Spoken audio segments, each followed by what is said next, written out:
Welcome to this explainer. Today, we're diving into the absolute wild west of crypto markets. We're going to unravel the mystery of how the biggest insider trading conviction in NFT history literally vanished into thin air. You know, if you've been following the digital asset space, you know it moves incredibly fast. But the legal system trying to keep up with it? Well, that's a whole different story for sure. We are breaking down a really fascinating case that pushes the absolute limits of traditional law on the blockchain. Let's get right into it. I mean, it really sounds like a Hollywood script, right? Nathaniel Chastain, an OpenSea executive, gets caught red-handed making illicit trades. He was convicted in what everyone hailed as this massive, landmark case for digital assets.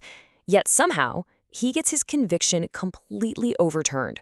So how does a seemingly open and shut case of market abuse just fall apart?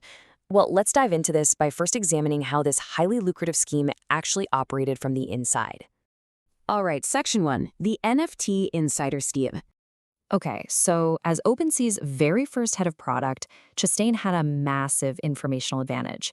He used his privileged access to see exactly which NFTs were scheduled to hit the homepage.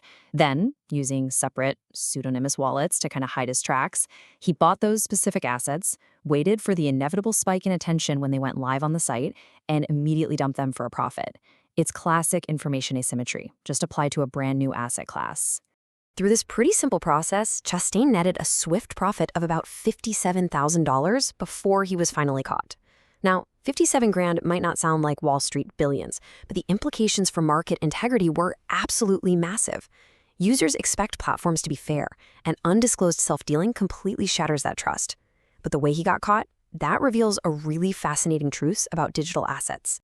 Which brings us to Section 2, Caught by the Blockchain. So this whole episode exposed a core paradox of digital assets. Chastain used these pseudonymous wallets as digital masks, right? Moving funds through intermediaries to hide his tracks. But he seemingly forgot the most foundational feature of the technology he was working with, the permanent public ledger. It's literally the equivalent of committing a robbery wearing a mask, but simultaneously live streaming your exact GPS coordinates. Internet sleuths didn't even need a subpoena to catch him. They literally just looked at the blockchain and combined 4 open-source signals. They matched event data of homepage features with internal access records. Then, they tracked the suspicious market data price spikes and tied the identity data from exchange funding sources right back to Chastain's own employment records. By September 2021, the public had pieced the whole puzzle together, and OpenSea asked him to resign. So he's caught, fired, and eventually convicted in May 2023. But here's where the legal story takes a massive twist. Moving on to Section 3, the legal plot twist. Now, here's the absolute crux of the issue. The label insider trading perfectly described his economic behavior, sure, but it wasn't his actual criminal charge. Traditional insider trading law in the U.S. is closely tied to securities, relying on the deceptive use of material, non-public information. But, it's still highly fact-specific and honestly legally murky if these specific NFTs even qualify as securities. Prosecutors knew this was a huge gray area, so they needed a different weapon. So instead of securities fraud, prosecutors reached for wire fraud. That's defined as a scheme to obtain money or property through false pretenses using interstate wires. Their argument was honestly pretty clever. They alleged that Chastain misappropriated OpenSea's confidential business information, specifically that homepage feature schedule. And they argued that this information itself was a form of property. And since he used different wallets to conceal the proceeds, they tacked on a money laundering charge for good measure. And you know what? For a while, the strategy worked perfectly. In May 2023, a Manhattan jury convicted him, leading to a prison sentence and a $50,000 fine. But just when it seemed like a totally bulletproof legal precedent had been set, the Second Circuit Court of Appeals stepped in. In July 2025, they ruled the jury instructions were flawed, meaning this landmark conviction was completely vacated. Eventually, by February 2026, the prosecution officially ended the case. To understand exactly why he walked free after being caught red-handed, we really have to look at how the law defines property. Let's break that down in Section 4, Defining Confidential Property. So the prosecution's entire case rested heavily on a Supreme Court precedent known as the Carpenter case. In that one, a newspaper's confidential pre-publication info was deemed property because the paper had a direct economic interest in it. It was literally part of their commercial product. But OpenSea, actually, it's entirely different. They didn't sell their feature decisions, they didn't charge creators for homepage placement, and they didn't trade the promoted NFTs themselves. The information simply wasn't commercialized in the traditional sense. The appellate court essentially dropped a hammer on the prosecution's theory, stating, not every item of confidential information is property for wire fraud purposes.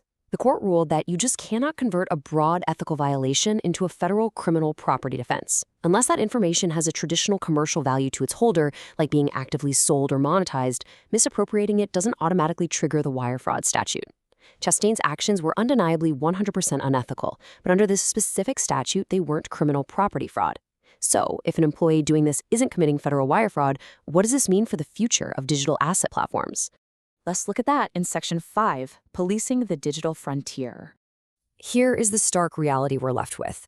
Market integrity and criminal liability overlap, for sure, but they are not identical. Just because the government struggles to prosecute this under current fraud statutes doesn't mean platforms should just allow it to happen. Employers can and absolutely should forbid this unethical behavior. Users reasonably expect that when a platform features an asset, it's not being manipulated by an insider looking for a quick payday. To prevent exactly this scenario, digital asset businesses must adopt a highly resilient control stack immediately. They simply can't afford to wait for courts to classify every single token. This means actively identifying what internal data affects prices, enforcing strict role-based logged access, implementing blackout periods for personal trading, and actively surveilling employee wallets against upcoming feature schedules to catch those red flags instantly.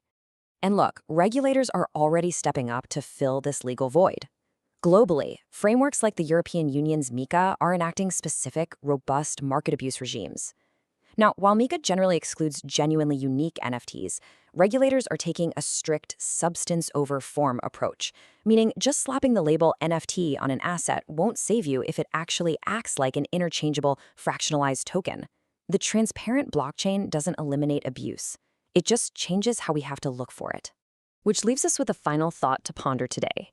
As confidential information, discretionary platform power, and personal trading continue to collide on the permanent public ledger, what happens next? Will digital markets finally adapt to traditional law, or is the law going to be forced to radically adapt to the blockchain? The OpenSea illusion showed us that the technology is already there to catch bad actors, but our legal definitions, they're clearly still playing catch-up. Thanks so much for joining me for this explainer, and keep your eyes on the ledger.